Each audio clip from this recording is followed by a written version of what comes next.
ఆయన జీవితంలో ఆనందకరమైన ఘట్టాన్ని చెప్పండి అమ్మా, దయచేసి కాగితం మీద రాయండి.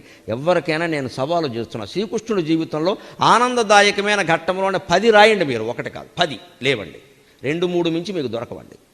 విషాద ఘట్టాలు రాయండి అమ్మా, నేను చెబుతున్నా 25 దొరుకుతాయి. 25. అది శ్రీకృష్ణుడి జీవితం. పుట్టింది చెరసాల్లోన, పుట్టిందో తల్లిక, పెంచిందో తల్లె, పుట్టిందో తండ్రిక, పెంచింది ఇంకో తండ్రే.